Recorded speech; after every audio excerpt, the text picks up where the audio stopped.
program. And this time, this is from a psychologist who is going to teach you to become more resilient. Yeah. So you need to learn how to take on more stress, you see, and see how thoughtful of us, so much we are caring about your mental health. Ladies and gentlemen, there are umpteen stories, particularly from engineers, the kind of stress they have to go through.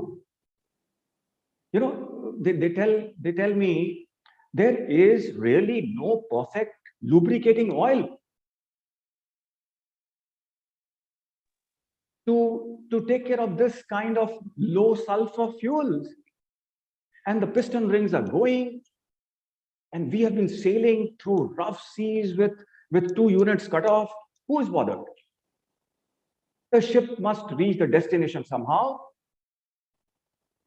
So this human-machine interface, it's a damn alien language as far as shipping is concerned in that context. And to discuss, contest if you like, we have 2 top-notch specialists, if I may say, in this area. One from the technology field and another from the human element domain. Both ladies, both from Denmark, a country it easily leads the industry miles ahead. Let me introduce, ladies and gentlemen, let me introduce to you first Dr. Lisa Froholdt. She is first and foremost a wife of a master mariner, okay, and mother of 3. She is heading the research unit of the Center of Maritime Health and Society at the University of Southern Denmark.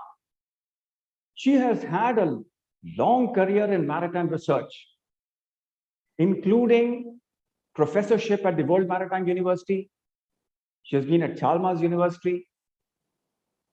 Her PhD way back was in maritime human factors, and her main scientific profile is in the social cognitive practices, human technology interaction. That's Dr. Lisa for you. And also, we have Jasween Kaur. She has been the technical superintendent with Maersk tankers on a very special project of biofuels too.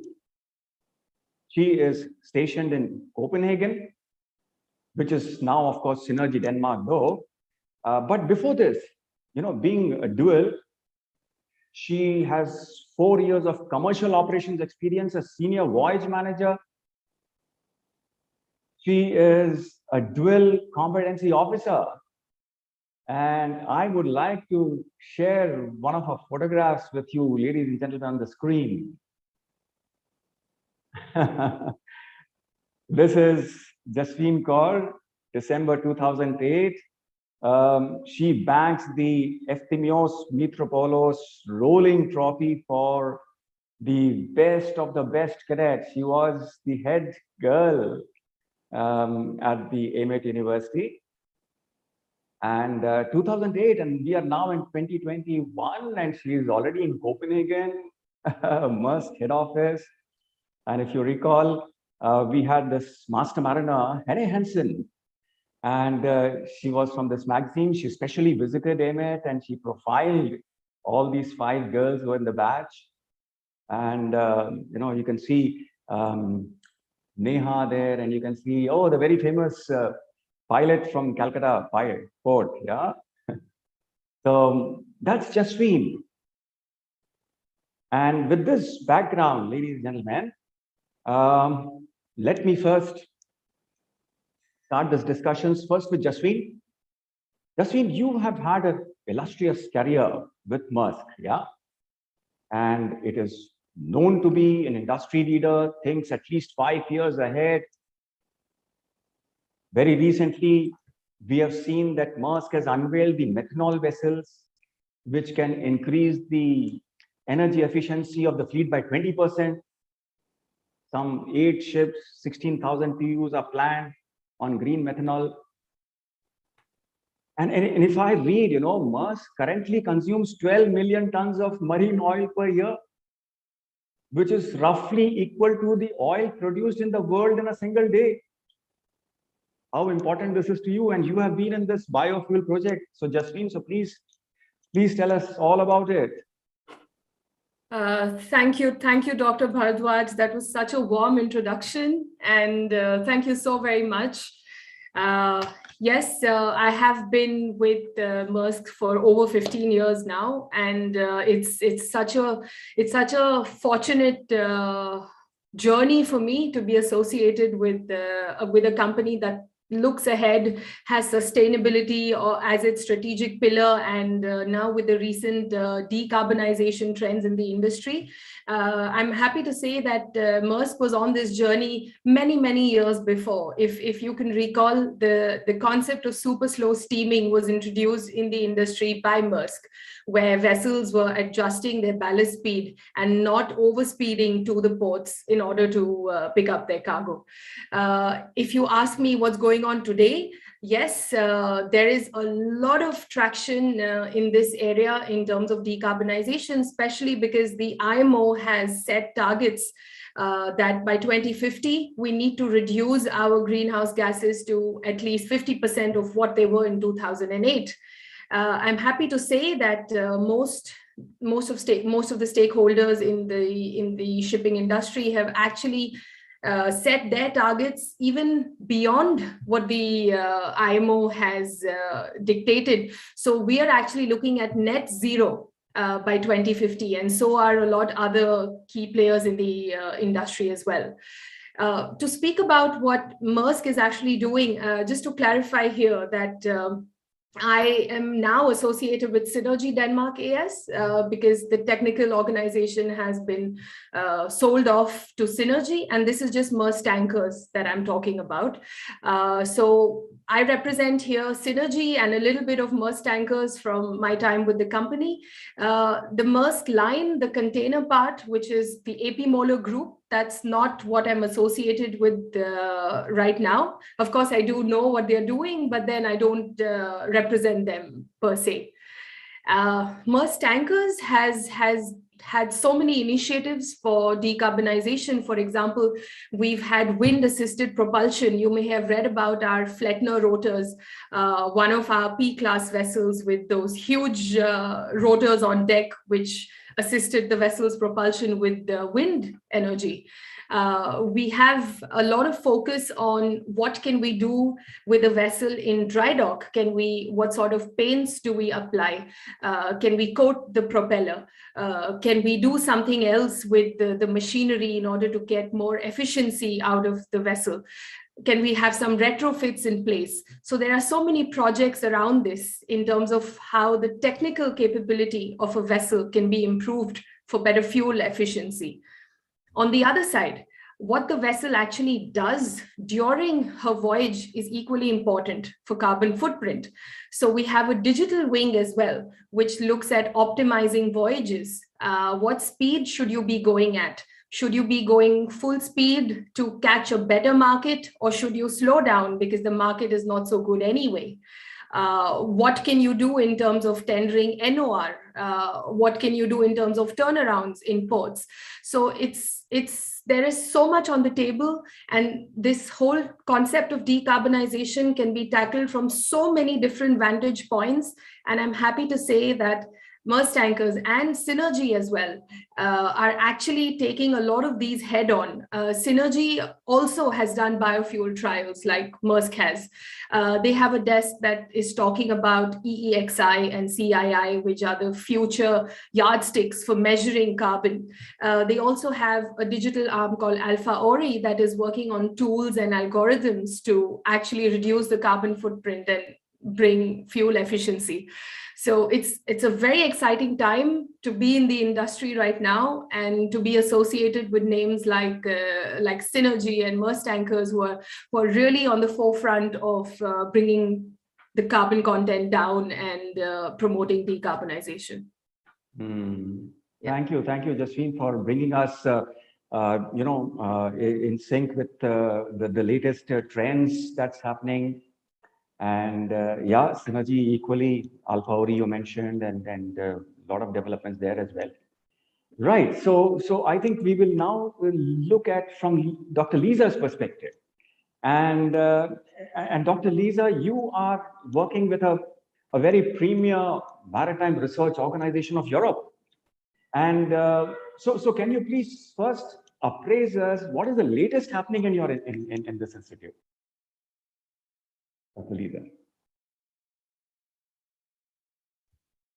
Hello, and thank you again for this kind invitation to take part in this webinar.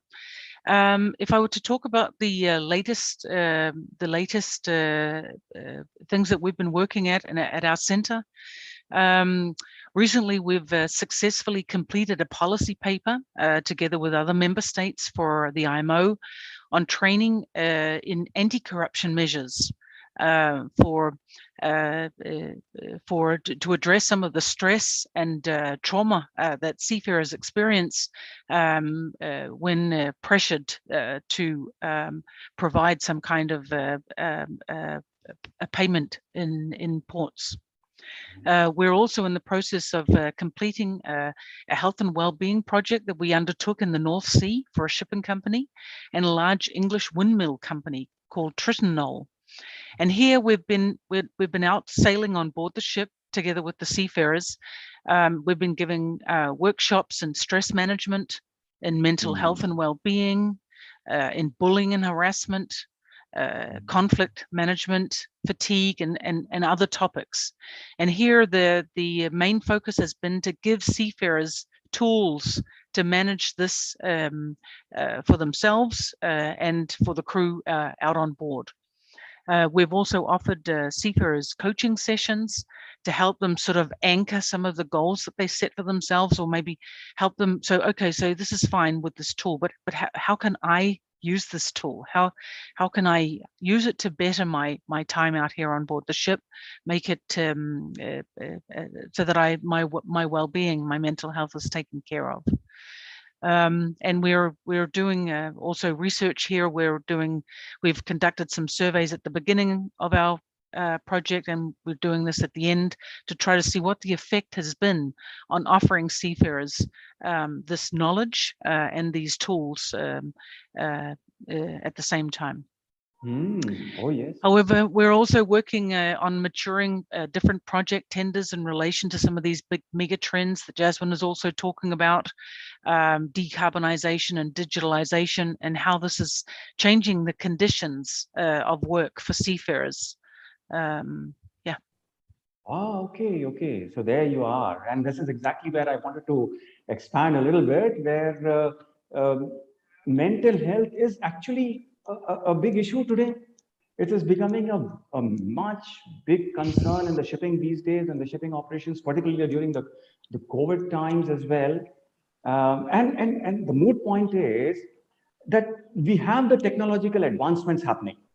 So with these advancements that are happening in any typical industries, these advancements are supposed to be making life easier with operations.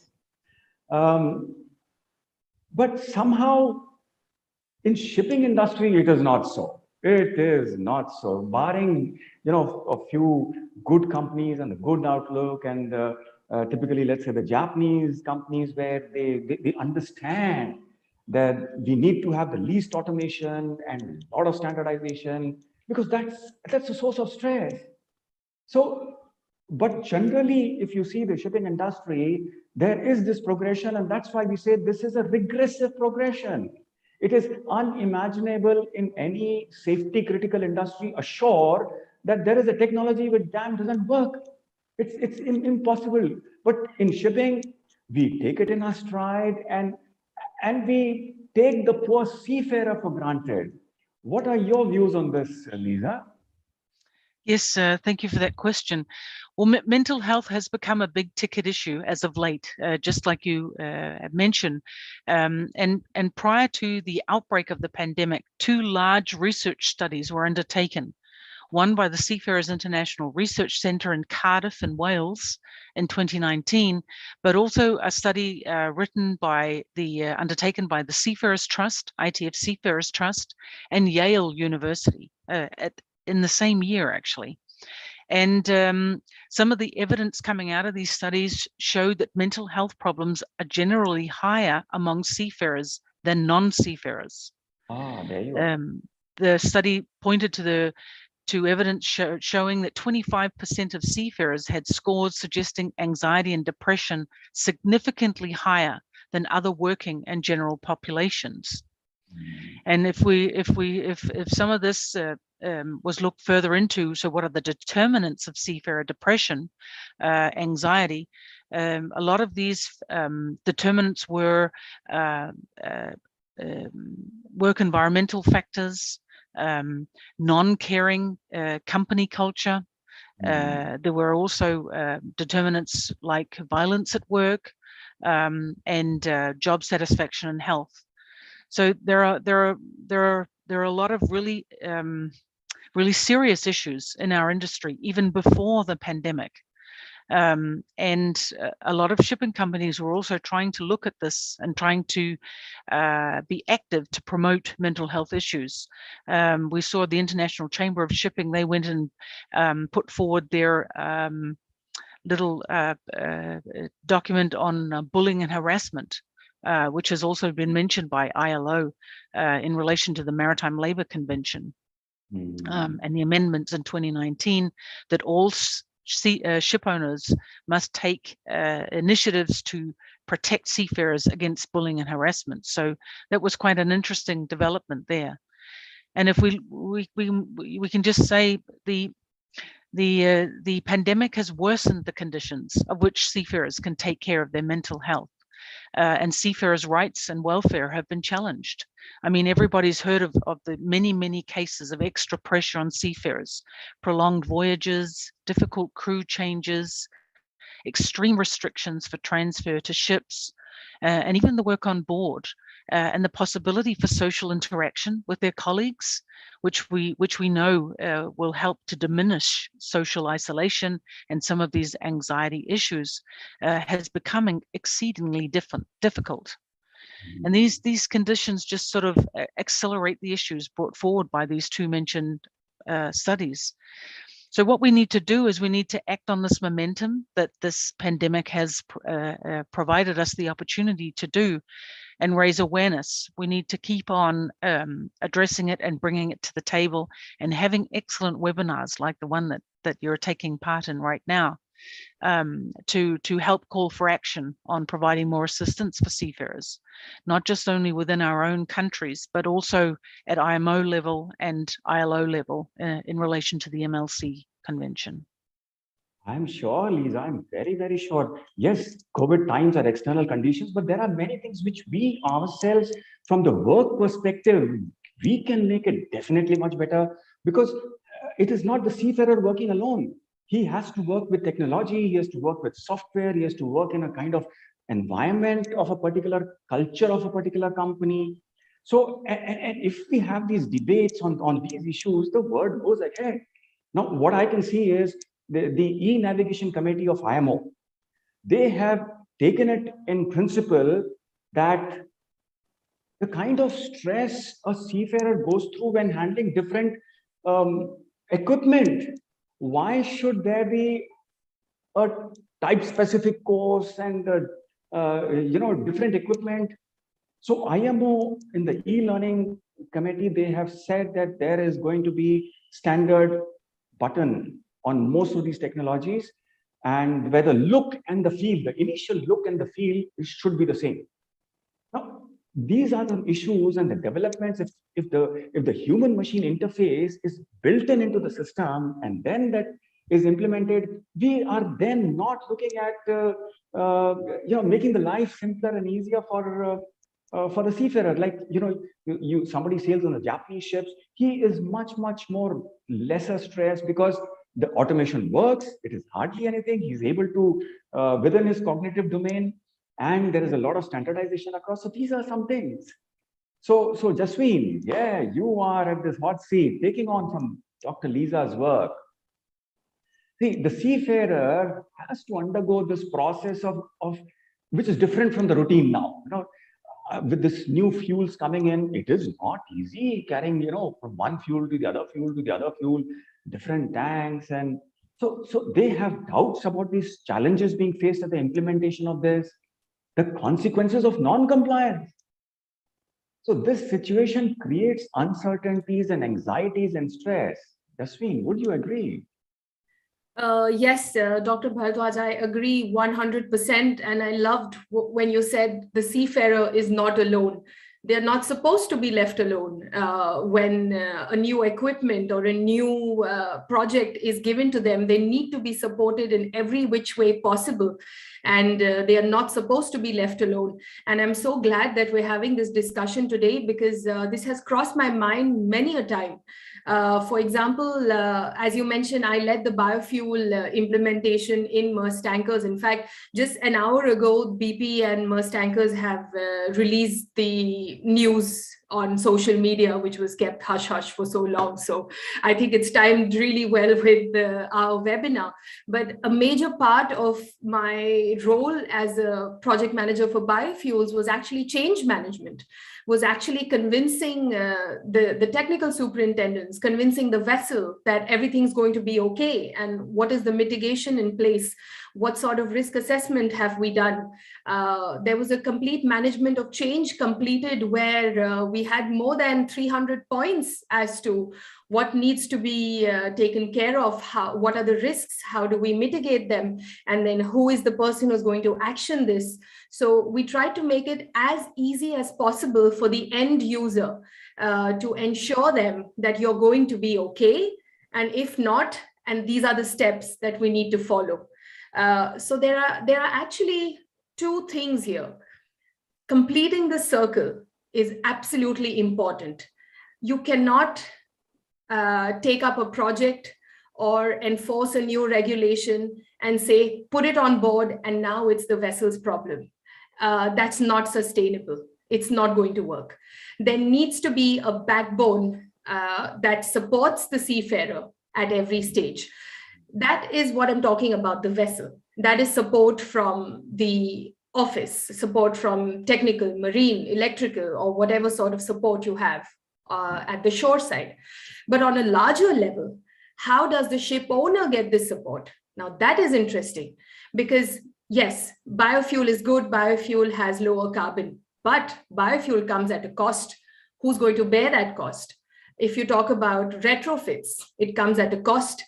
Unless all the people in the industry join hands and work together towards this, not one single party just trying to do something better. I actually read a fantastic article yesterday by the Maersk McKinney Moller Center for Zero Carbon Fuel. It was such a wonderful article. They mentioned something called the price of being the first mover. And it was so nice that somebody acknowledged that, because when you're the first mover, there are risks, there are costs, and you need to establish that framework to make sure that your very last man or woman is supported. At what cost does that come? So it's very important that when you have such huge initiatives of, say, decarbonization or modernization or digitization, the flow from the customer, the charterers, and then the fuel suppliers, now that we're talking about methanol and other alternative fuels, even going back to the investors who may not be a part of the shipping industry, because most of the investors today are banks from the East. Everybody needs to put their hand into this project and support each other. And only then will the ship owner have that support to actually pass on to the seafarer. They say money doesn't fix everything, but money can still fix a lot of problems. So if a ship owner is supported well in terms of offsetting these costs for decarbonization, then this money can actually be channeled into supporting the seafarer, more training, maybe more manning perhaps. So I have 5 vessels that I'm managing right now, out of which 2 are scrubber vessels. We actually have additional manning on these 2 vessels because the scrubber system is more complicated compared to running a normal vessel. So we can only give them that sort of support if we get that sort of support from the wider chain. So I think that is very important.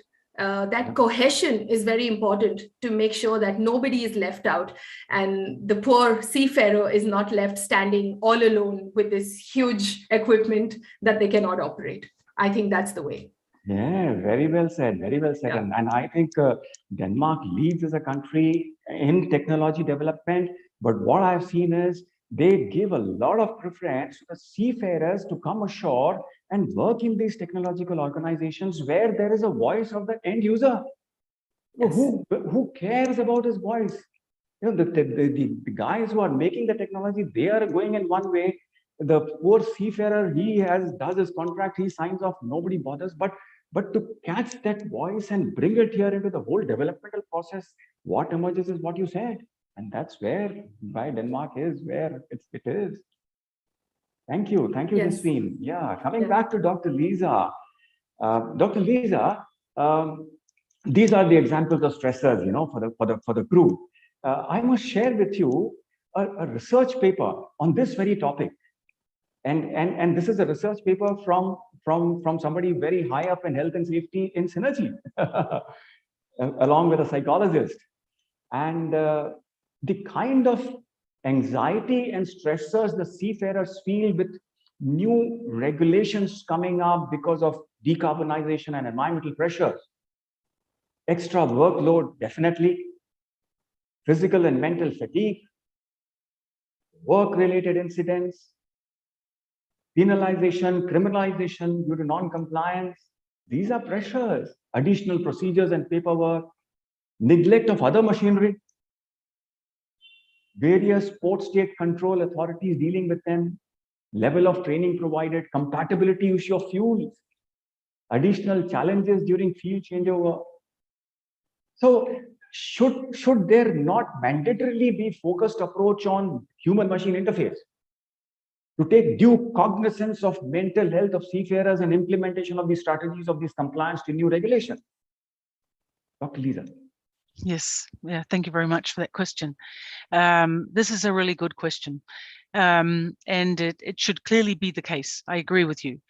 And as we're seeing in this whole race to become compliant with the Sustainable Development Goals and the Paris Agreement on emissions, we're seeing our researchers have over the past year taken place in our researchers at our center, with many other researchers, of course, have taken part in all kinds of webinars, seminars, and meetings relating to decarbonization, power to X, and discussions are all about what is going to be the energy source fuel type that's going to be used, and what kind of ships need to be built, be it or what do we need to rebuild for the existing ships that we have in order to sail on these new fuels. And when we bring human factors to the discussion, it's not easy to find leverage, and this is because they're simply not there yet in addressing this whole systemic change that is upon the industry. And I think the new Maersk McKinney-Muller's Center for Zero Carbon Shipping is one of the good initiatives that have been taken to call the industry to action on how to solve some of these challenges that we're faced with. I'd like to bring forward to sort of mention a study that was undertaken over the past couple of years by René Taudale Poulsen, and he's been looking at how the industry has been addressing the challenge of understanding energy management practices. And he found that seafarers were requested to provide data on performance. This data was then sent into the shipping company, and here at ashore, many companies often lack competent analysts to actually analyze the data efficiently, and large proportions of the data are then wasted or simply lost because of this. And the seafarers, they don't hear back on these analyses. They therefore lack the whole full picture of what it is, what the data they need to compile, what it's actually being used for. And so the data mining for the companies could be more efficient if seafarers were sort of involved in this data harvest process. And I think Jasween also tapped on what I wanted to bring forward here, and you've also mentioned it, Suresh, and it's the end user. We need to bring the end user much more into this whole issue. If we look at third-party charters where some seafarers are employed, they're not adequately prepared for the tasks that they come on board. They don't stay with the same ship for very long, and when they finally do learn something about energy management, it's often the case that they leave. They have to leave the ship. They're sent to another ship, which could be another ship type. And the knowledge accumulated by the seafarer is then lost. So there's a lot of waste of resources already going on that could be well attended to, giving seafarers better working conditions, less stress on how to work with energy management processes through training and competence development. And I think we will of course keep pressing to bring this issue, the issue of human factors, to the table. And we must keep on having webinars like this, heightening awareness. And ultimately, the human and tech side of these mega trends will optimize benefits for seafarers. But we need to, and I think we actually have a really good example here, because the industry hasn't yet sort of fully decided on which fuel will bring us to the goal in 2050. So while this process is going on, we need to keep on addressing the human side, bring the end user to the discussion board, so that we can maybe we can't ensure it, of course, but maybe we can heighten the possibility that we think about the seafarers when we're trying to address this technological issue of how to decarbonize and meet the Paris Agreement at the same time. And this will, of course, ultimately help shipping companies save money. So there's a win-win here if we optimize and try to make sure that we don't waste this. I think I'd like to bring to attention the DNVGL. They sent out a report earlier this year, a really good report, where they look at decarbonization and digitalization, and they talk about something they call safety gaps. That arise because of all this these new ideas, the continuance of saturation of technology that there is in our industry, and I think it was a nice report that maybe gives us some language that we can talk about. We need to make sure that there aren't safety gaps as we move forward to decarbonize and digitalize our industry. Very true, very true. Many times in this whole process, it is forgotten that the shipping at the core of it, which is the ship, is a safety critical industry. And this voice of the seafarer, I have a very concrete example, Lisa and Jasween. Fabian, and she did a wonderful project. She actually sailed on the ships, and she came out with a wonderful research paper talking about the administrative burden, the useless paperwork which the ship staff has to do. And her research proved, she sailed on the ships and she came out with this paper, 40% of the work which the ship staff has to do is damn useless, repetitive paperwork, can be done away with. And then Andreas Norsted, the Danish Maritime Authority chief, he was sold to the idea. He went up to IMO, and this, I must tell you, that this is now a principle in the new regulations which are coming with IMO, that whenever a new regulation comes, the administrative burden on the ship staff must not increase, period. You know, with the energy efficiency rule which has come on EEDI and a CMP, the ship staff will only send the data. Analysis, no, you do it ashore. No additional work for the ship staff.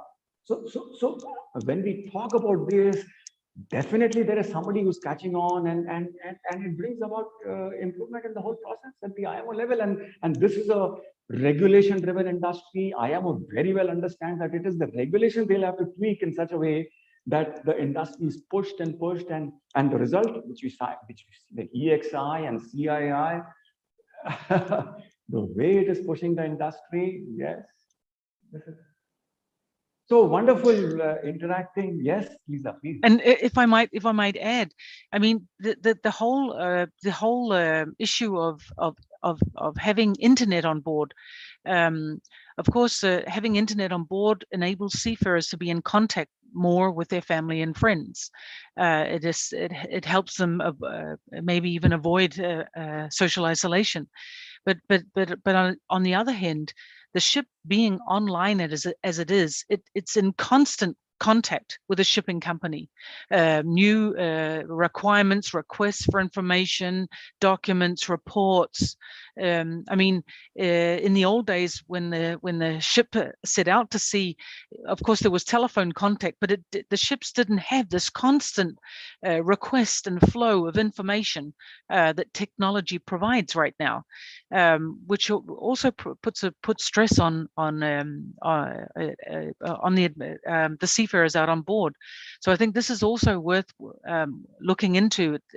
It's not something we've discussed, that's been discussed in the industry, but this also is a stress for seafarers. Absolutely, absolutely. Yes, Jasween, how many messages go across, but just because the technology is there, it is cheap, it is easier, go and disturb the ship staff for every small thing. And yes, we try to keep our queries to the minimum, but as Dr. Lisa rightly mentioned, nowadays WhatsApp, it can be a boon and a bane as well, because now there's a problem, I get a video from my chief engineer to my WhatsApp directly saying this is a problem. So it works both ways, I must say. Sometimes you're able to resolve the problem much quicker because you just connect the remote service technician to the vessel, I'm involved, and then what would have taken maybe 3 days over email is sorted out within 1 hour. But yes, on the other hand, everybody has their own line as to when is it okay to ask this. What is really urgent and what is just urgent. I mean, it's very important to draw that line. And I think that maturity needs to come from both the shore side and the sea side. So we were talking about supporting the seafarers here, but maybe there should be some program around actually making the shore staff involved more around what it is that actually happens on board. Because yes, traditionally, the entire support function ashore has been ex-seafarers, so most of them know what it is, but then to continuously stay in touch and be updated, and especially with the new way of working, we see a lot of non-seafarers also stepping into roles ashore where they have to speak to the vessels, operate vessels, manage vessels. So I think that sort of awareness is also necessary. So when someone is being trained for, say, emergency preparedness, for risk assessments or whatever, they need to be trained in sensitivity and managing the workload of the seafarers as well. Absolutely, absolutely. Yeah. Very well. Technology is there, very powerful, but you need an absolute balance to do that. So I think there should be CCW for people ashore. But good. Thank you so much for validating these very, very dicey issues that grip our industry. And I'm sure I am done. I think Captain Bhasin has been following the chat box, and I'm sure there'll be some questions to you from the audience who are participating. Captain Bhasin, sir. Thank you, Captain Bhardwaj, sir. Before I go on, I must compliment both Ms. Jasween and Ms. Lisa for their very, I would say, cheerful and knowledgeable presentation. But I would also like to add something here, and that is for Captain Bhardwaj. He's my mentor, Jasween, Lisa. I must tell both of you. Of course, the audience knows. And when he took out that picture, from Emmet, I knew it. And while conducting, he's getting so passionate. And that is Captain Bhardwaj for all of us. I must mention that. I keep telling him one-to-one. Very few times I get in such an audience. So, Captain Bhardwaj, I have a question for you now. Before I go back to Lisa and Jasween. Thank you, sir. And it's a very pertinent question. I hope Captain Jha and Captain Satikumar will not go after me with a gun. How come you find such excellent speakers all around the world? What is your USP? Oh my God, oh my God. Thank you very much for the compliment, and very appreciated. Thank you. Okay, moving on. I do not have many questions on the chat box. Yeah, somebody was saying something. Maybe I can butt in here. We as the CMI have always been taking assistance from Dr. Suresh Bharadwaj. So that is how we get good speakers. And thanks to Suresh Bharadwaj again for getting Lisa as well as Jasween. See, I didn't get much questions here on the chat. I'll be honest here. There's only one comment I got, 1-to-1. That was the point they said, Captain Basin, I leave it to you to ask which of the ladies you want to ask. And he just says, can any one of them tell us any practical thing which they have put in use for the ships as per their experience? I mean, it's a very vague and very big question. I'm sure Jasween and Lisa must have put something in practical, because they talk about Maersk tankers and now synergy. Anything they can tell, okay, this was being implemented. Yes, of course, I can take this one. One of the measures that I mentioned was getting additional manning for the scrubber vessels when we identified that it needs more time and more manpower to deal with than a normal vessel.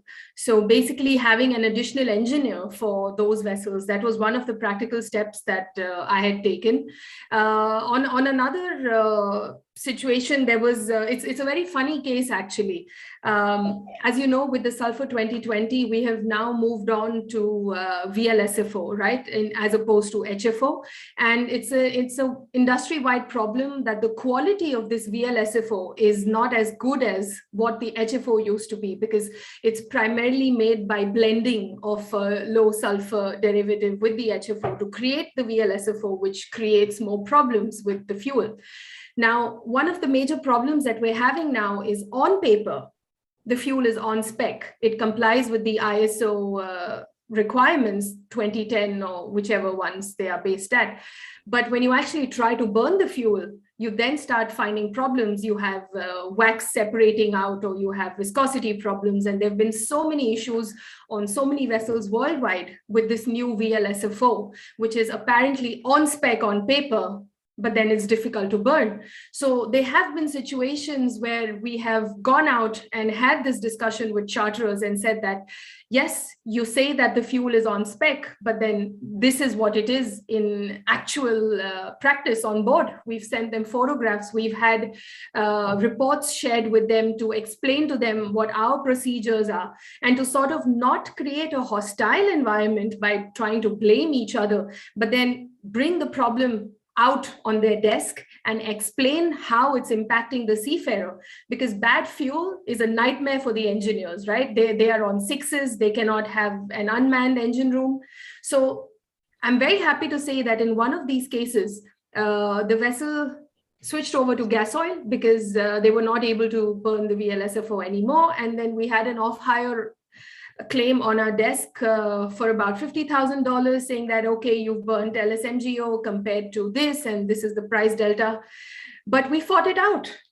We went back to them with objective evidence and history and logs and everything, saying that, come on, this fuel is not burnable. And yes, you might say it's on spec on paper, but it's not. And we actually managed to get 50% of that off-hire waived off. So it needs a lot of effort, I would say, from the shore side as well, to actually back up the seafarer and say that, no, this is not acceptable, even though the industry may think it is. I have a lot of examples, but I think these few would. No, thank you so much. Thank you so much. In fact, the next question is addressed to you only, which I have received just now. You mentioned about the scrubber. So that next question says, that's what Jasween, that you mentioned we have increased the manpower. Now, there's a vessel with scrubber with increased manpower, 1, 2, whatever, as per the management. And there are other vessels which are non-scrubber vessels. They are using specialized fuels or whatever. Have you seen any deviation in the decarbonization by taking into account any similar size of vessel comparison? What would be the percentage of saving for the decarbonization? That's the question.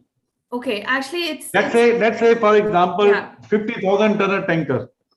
Yeah. Or 25,000 tonner tanker. One with scrubber, one is without scrubber.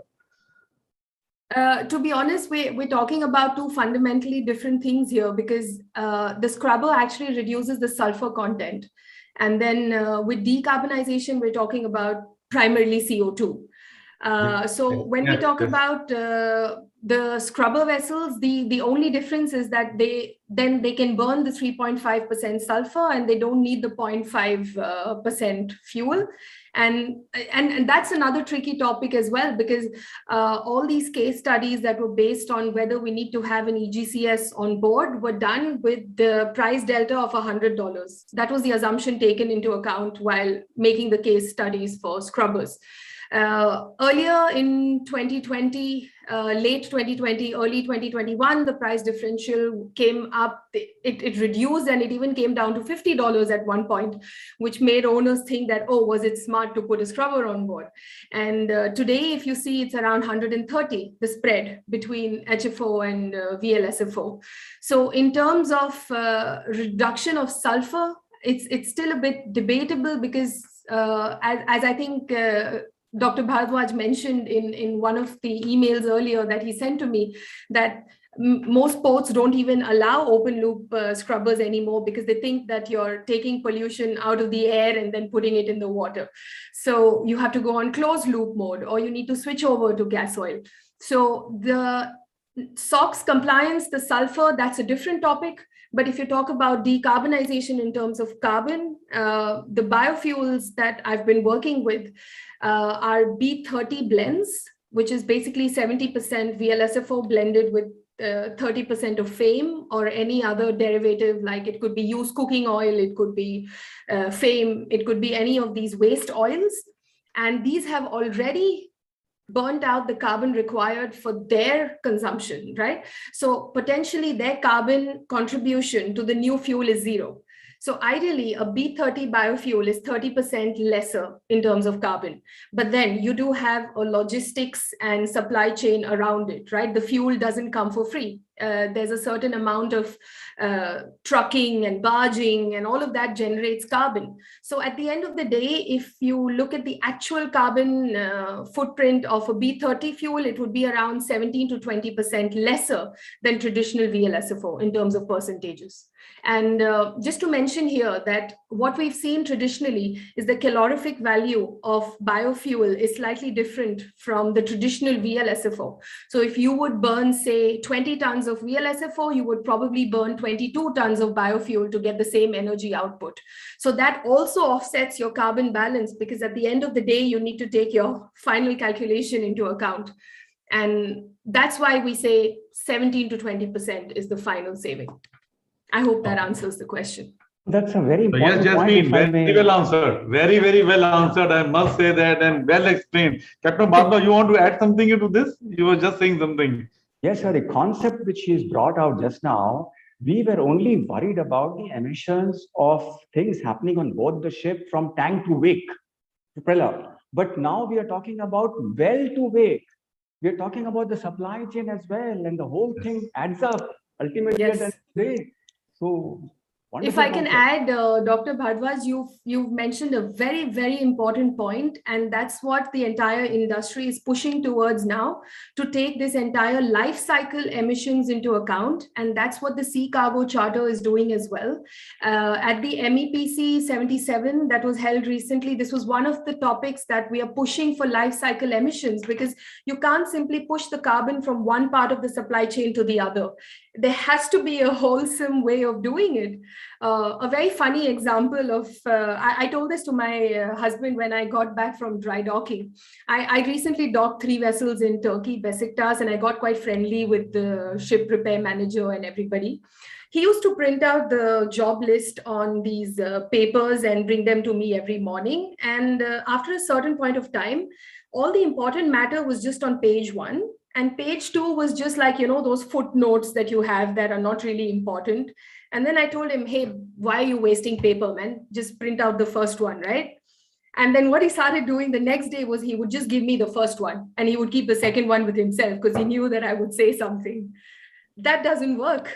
It's the same with carbon. That doesn't work. It needs to be an end-to-end actual saving if it needs to make sense.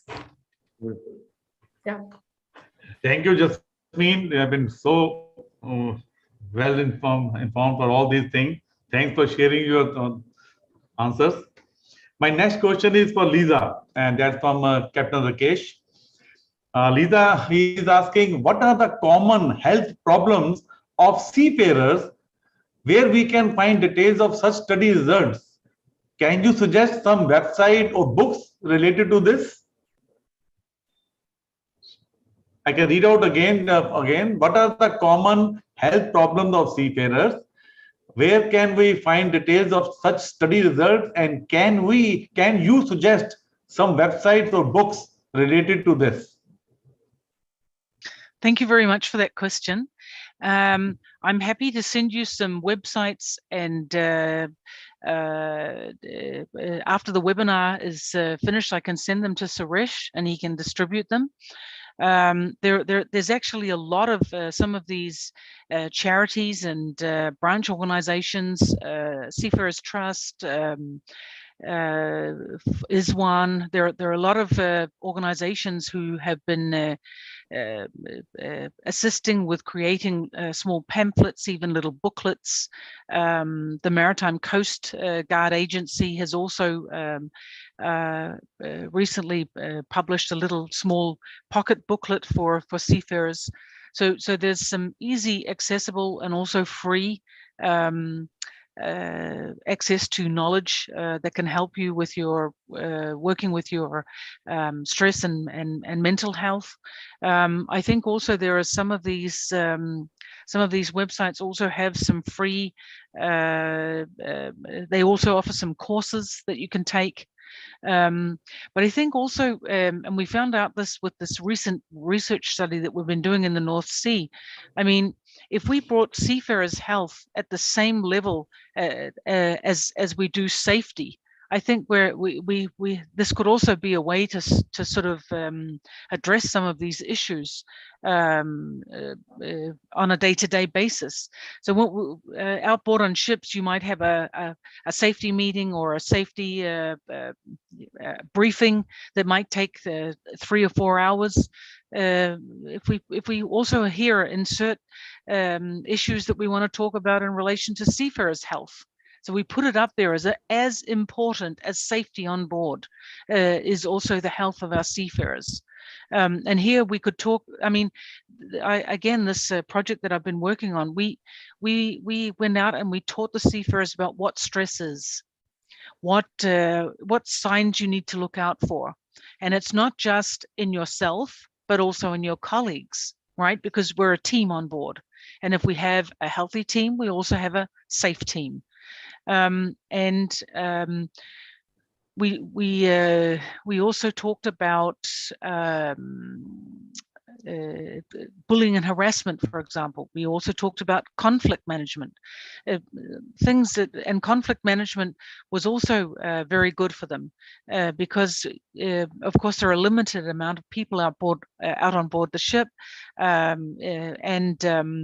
it's good to give seafarers a language to talk about some of these issues that might be a bit difficult. I don't really want to talk to him about this issue, or I think I'll leave it for tomorrow, or oh my God, he keeps on annoying me with this thing, or she's being a bit stupid about this issue. I've tried to talk to her about it a million times, and it keeps on coming back.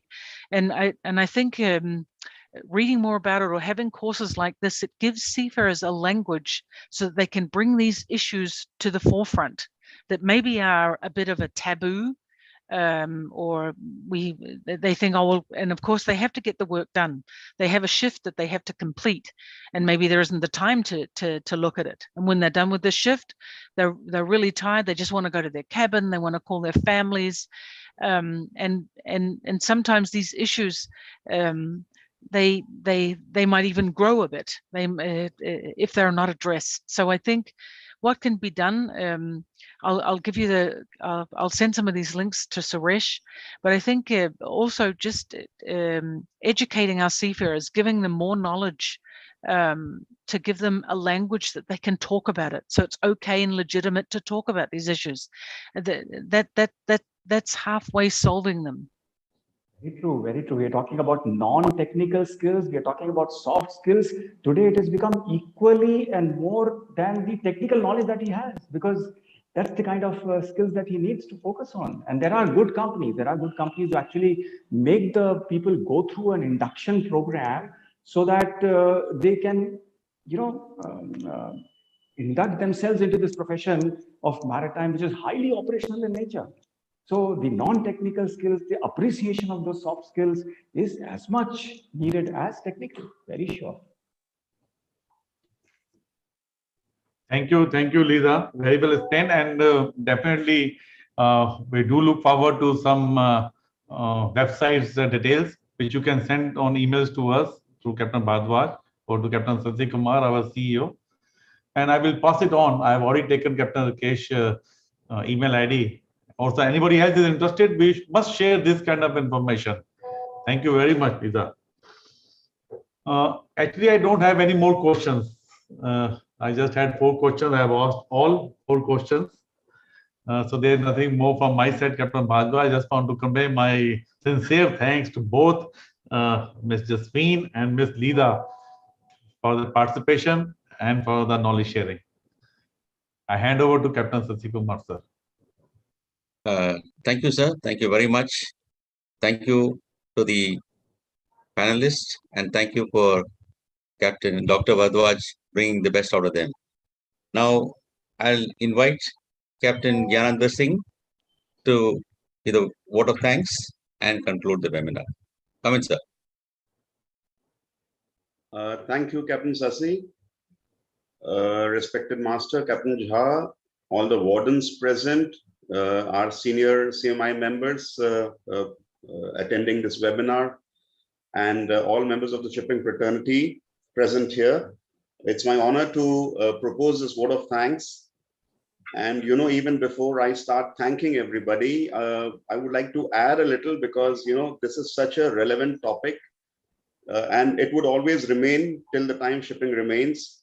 I'm an auditor myself, returned from a ship yesterday, and I could relate to so many things that you people were mentioning.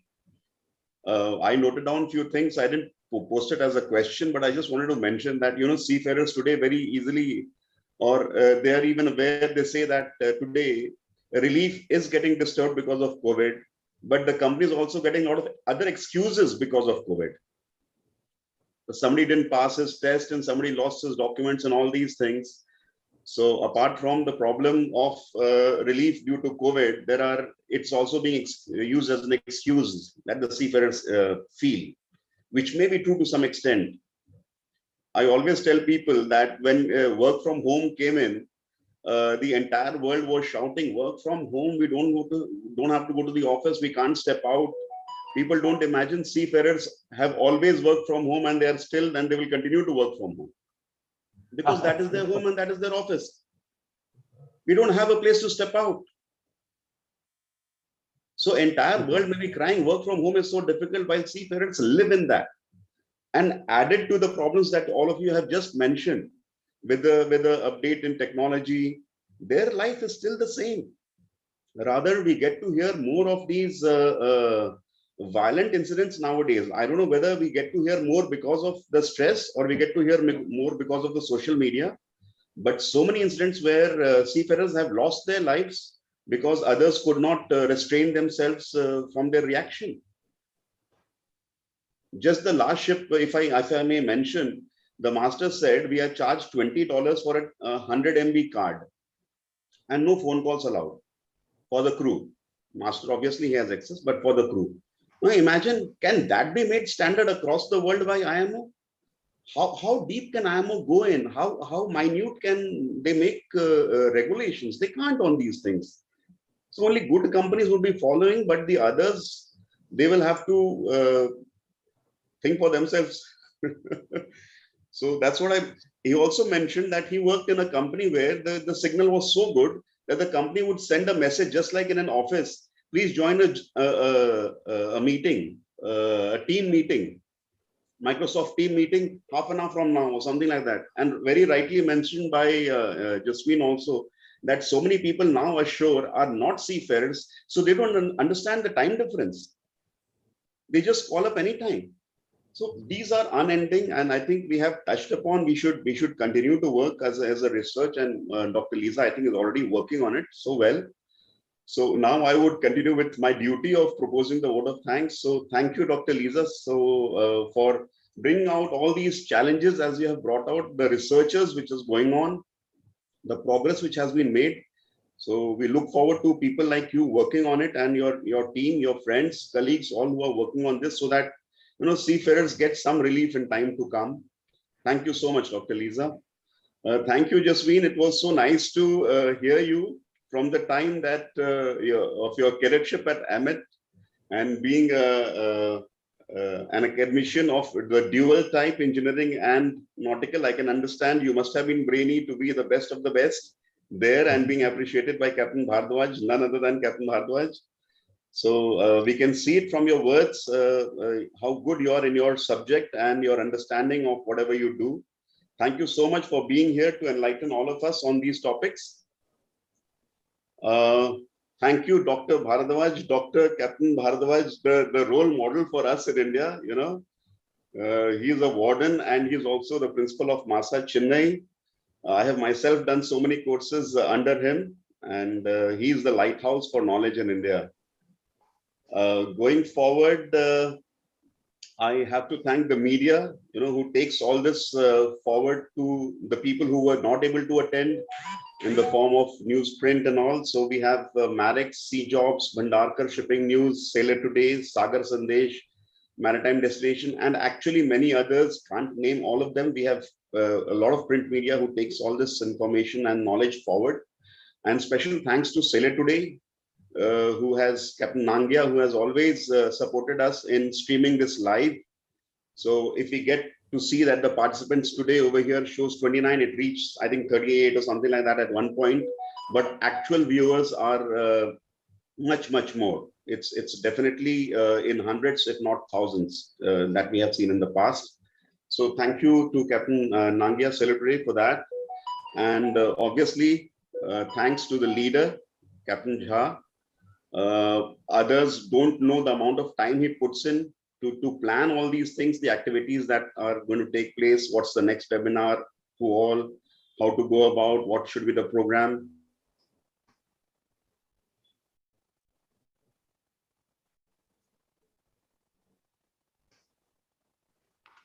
Looks like he has a connection issue. Yeah, I think the unstable internet. I think he's back. He's back. He's back now. Back in the... Yeah, you can go ahead.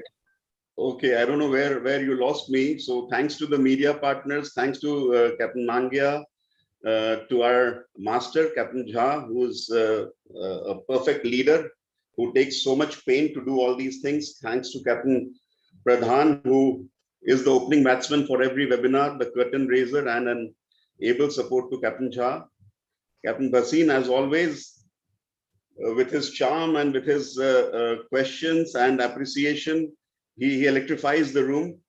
Captain MP Bhasin, the Secretary General of CMI.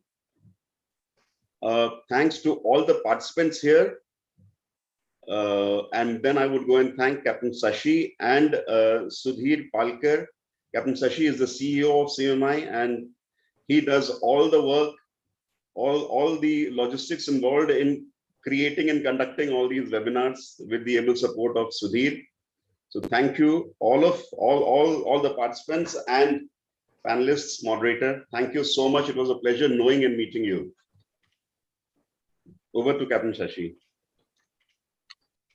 Thank you, everyone. And I think I also like to wish Lisa and Jasween a Merry Christmas and a Happy New Year since you're going out, and to all our participants. Thank you so much, and bye-bye. Merry Christmas and Happy New Year. Thank you. Merry Thank Christmas and you. Happy New Year. Merry Christmas, you. Happy New Year. Bye-bye. Thank you. Bye. Thank Bye. you. Wishing everyone Merry Christmas and Happy New Year. Merry Christmas Thank to you. all. Merry Christmas and Happy New Year. Thank you. Bye-bye.